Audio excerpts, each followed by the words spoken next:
We are still at listening module, and today we're going to see a question type called form completion. Now, what is this form completion? Form completion is nothing. Let's say I call you to get information, right? So there is a form that I have to fill while listening to your information. What's your name? What is your email ID? What is your phone number? So I have to fill this form. It's mostly on a phone, right? You might have heard this when somebody calls you for a credit card or any information that have to be received on other side. This is called form completion. All right. Now this is always in section 1. If you don't know what is section 1, I suggest you watch the video about listening sections. I have included all the information required to understand what sections are. There are total 4 sections: section 1, section 2, section 3, and section 4. Difficulty level always increases from section 1 to section 4. And because it always comes, the question type, that is form completion, always in section 1, is the most easiest, though there are some tricks or pointers to understand, but it's comparatively easy than other question types. Okay? In here, it will be a conversation, like in section 1 always. So two people are talking on a call and they're exchanging information, right? As they are talking on call, remember there are 2 sides. That is one who is calling and the one who is receiving the call. That is the caller and the receiver. So one is calling, one is receiving. The person who's receiving the call will have low volume. So you might have seen in movies, the person who's calling, you will get a clear voice. However, on the other side, you might hear as if it is recorded. Same way here, you will get low volume on the other side. I suggest you keep your volume a little bit higher. Yeah, high volume. How can you do that? Remember, in exam, you will get headphones. Okay, you have all the rights or you have control over the volume. Hence, I suggest you, when you have section 1, keep the volume a little bit higher. This is one simple trip that can help you to get better score in section 1, especially form completion, right? Next thing is example. Without looking at what kind of question you will be bombarded with, it will be hard for you to understand it. Let's see one now. This is how form completion looks like. Okay, there will be a title, there will be instructions, and below they have questions, right? Let me play the audio. By the way, this is from Ielts.org USA. They have given some samples, so I've included just to give you information how it looks like. Okay, I'm going to play the audio and you're going to answer these questions as when you are listening to the audio. So you ready for that? Let's go for it. Section 1. You will hear a conversation between a clerk at the inquiries desk of a transport company and a man who is asking for travel information. First, you have some time to look at questions 1 to 5.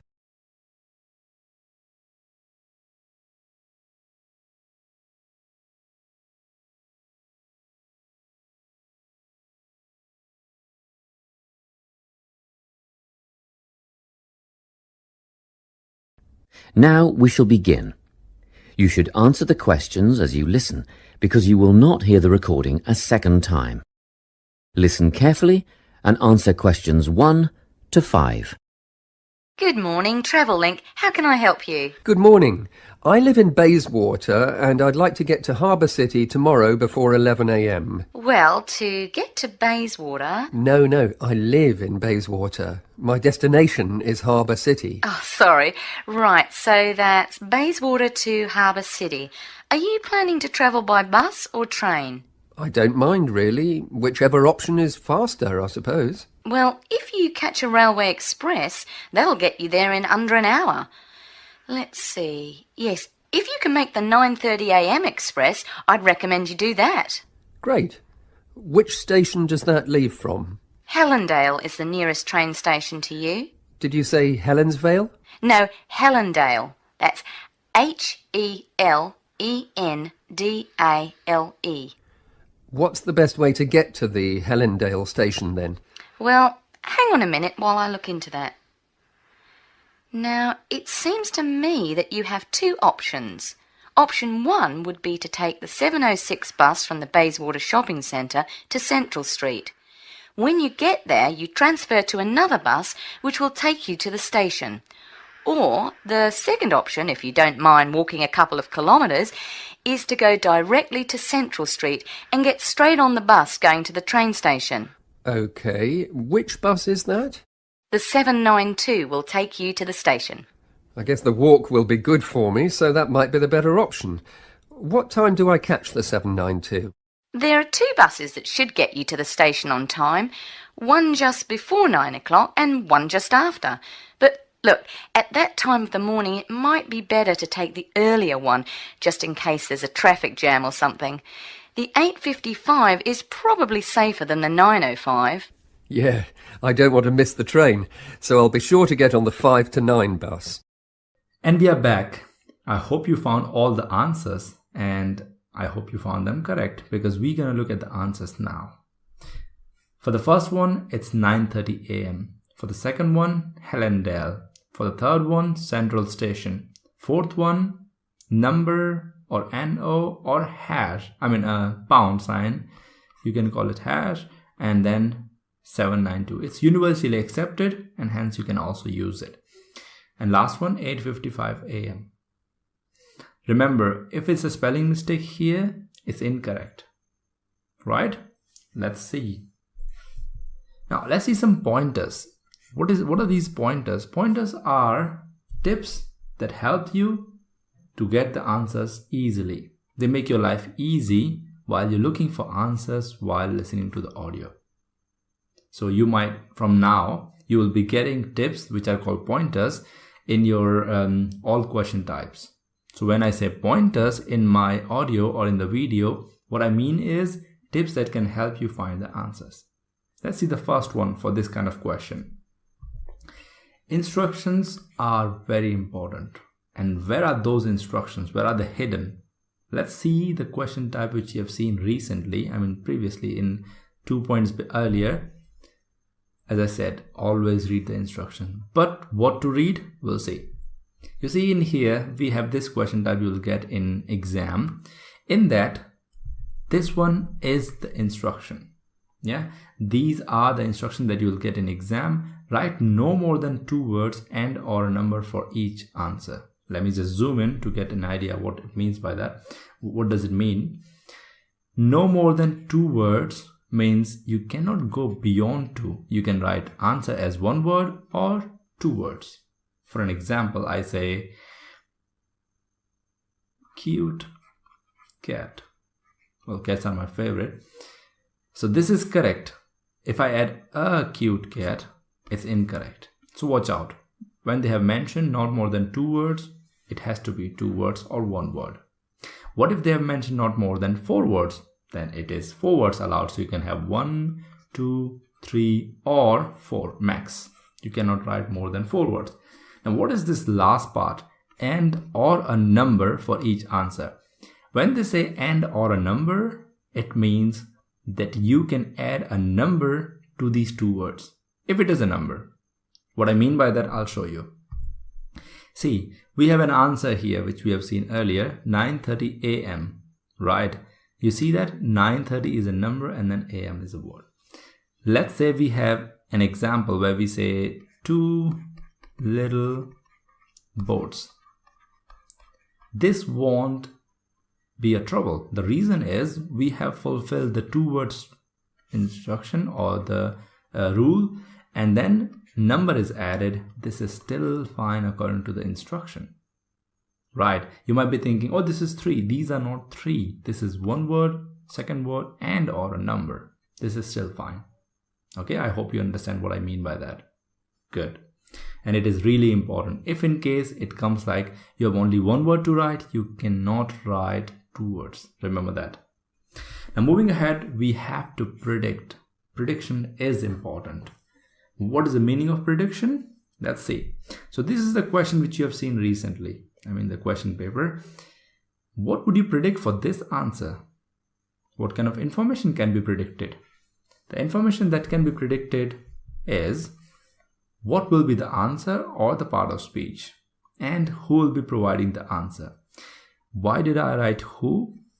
See, this is always a conversation. I think we have seen that earlier, that this is section 1. In section 1 it is conversation between two people.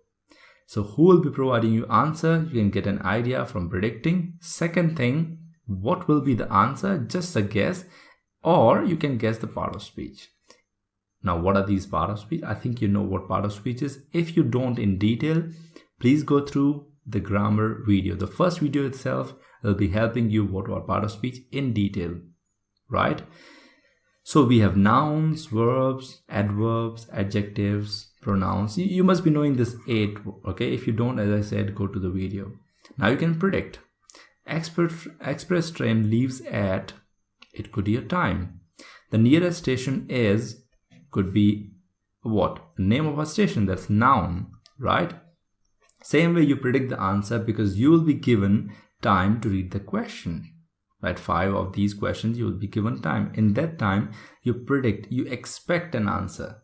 It will get easier for you rather than just suddenly listen to the audio and write the answer. This has saved much time and much answers just by prediction. Yeah. Second is, third is sequence. Now, what is the meaning of sequence? Let's say audio is always played in the sequence with the question. Let's see the questions again. When you look at this, we have question 1, question 2, 3, 4, 5.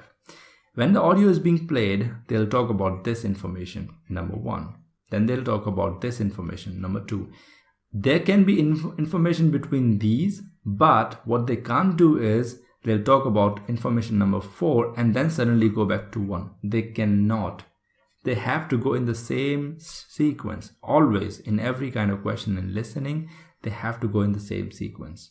Remember that. Sequence is important and you should get an idea what it means. Okay? Good. Now, if there are some blanks in the statement, then it is a question. What if there are no blanks? Still, it is important to understand the sequence. What I mean by this one is, let's say there's no blank here, they have given the answer here. You should be listening to this as well for a reason.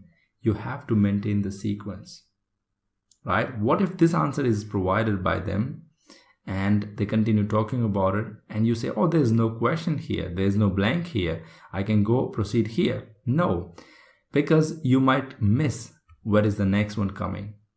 This gives you a hint. This number 3, number 706 bus, when they describe it, now you know, okay, now I have to jump to this one because they have described this one. Hence, if there are no blanks provided in the statement, they won't call it number 3. They will call this one 3, but that is important for you to follow the sequence. Okay? Good. Next one is unit and names. One of my favorite, and most people make mistake in this one as well. Now, what is the meaning of unit? Let's say here we have seen some of the question. I just removed the instructions. I just put this directly questions. Express train leaves at some time. Now, in this case, they have not provided in the end the time. Is it AM or PM? And if in the audio they say 8 AM and in the answer you provide just 8, it's incorrect. Because they have mentioned the unit in the audio, not in the blank. Hence, for another example, they say 8 kilos. So 8 kilogram is the answer, instead of just writing 8. Here you can use the short form kg, right? You can write 8 kg, but if they have not provided here k as kg in the end, you have to write 8 kg. Another example, they are saying it's gonna cost you $21. So if you don't write like this or the word dollars, then it's incorrect. So the rule is, if it is provided, the unit in the question or after the blank, you don't include it. If it is not provided, you do include it. So the rule is, if it is provided after the blank, don't include it. If it is not provided, please include it. Right. So another example, you can say that the thread was 2 meters long, and they have mentioned like this the whole question, and there's the blank here for 2 meters long. Now here see, they have mentioned the meter. You have to just write 2 or 2. If I write here 2 meters, again I have mentioned it twice because question itself they have mentioned here. That will be incorrect. I hope I'm clear about this part now. If they have provided, don't include it. If they have not provided, please include it. That will make it easier for you. Next one. So in here you can say the same thing. You can check with your answers and see if they have provided or not provided. In this example, they have not provided, hence you have to include it. And now check your answers. If you have not included AMs and PMs, it's incorrect. Be harsh to yourself initially while checking the answers. Otherwise, you'll get lenient and in exam you get deductions. Now, what about names? If they have mentioned names, they're going to dictate it. Yes, for an example, you have name called Matthew. They say, hi, my name is Matthew. My name is Matthew James, my full name. And James is provided as blank. Your task is to write James over there, but you don't know how to spell James, right? And they're going to dictate it for you. All the names are dictated when they're answers. They'll say James, right? So remember, if it's dictated, probably it's an answer. Remember one more thing. This is important. Please be quick while writing the answers when the audio is being played. What I mean by this is, let's say we have a question here and they are playing the audio and suddenly I heard the answer, right? When I hear the answer, I'm going to write it like this. When I'm writing like this, I'll try to be, if I am doing it incorrectly, I'll try to be as clear as possible in my question paper. I'll try to write answer properly. But remember, all the answers have to be copied in the answer sheet in the end. You will get extra time for that. Don't worry about that. Hence, try to write it as quick as possible. Don't worry about the handwriting. It should be legible by you. That's it, in the question paper. So the reason for that is so that you don't miss the audio for the next one, the hint for the next one. Write the answer quickly and follow the audio as quick as possible. In this way, you might not lose the sequence or might not lose the flow of the audio. Else, chances are you're going to miss the next one. And once one answer is missed, well, next one is missed as well because you are in panic mode. I've heard from people they missed one answer or 2 answers and they missed 5 to 6 because of that. Because they lost the sequence, they lost the track and all the answers are lost. One single mistake of just, trying to get your handwriting better, they lost it. Even in the question paper. Yeah, I think I have told you enough that you will get extra time to write the answers to the answer sheet that will be given separately. So what you write and how you write in the question paper doesn't matter much. Okay? And that's the end of the chapter.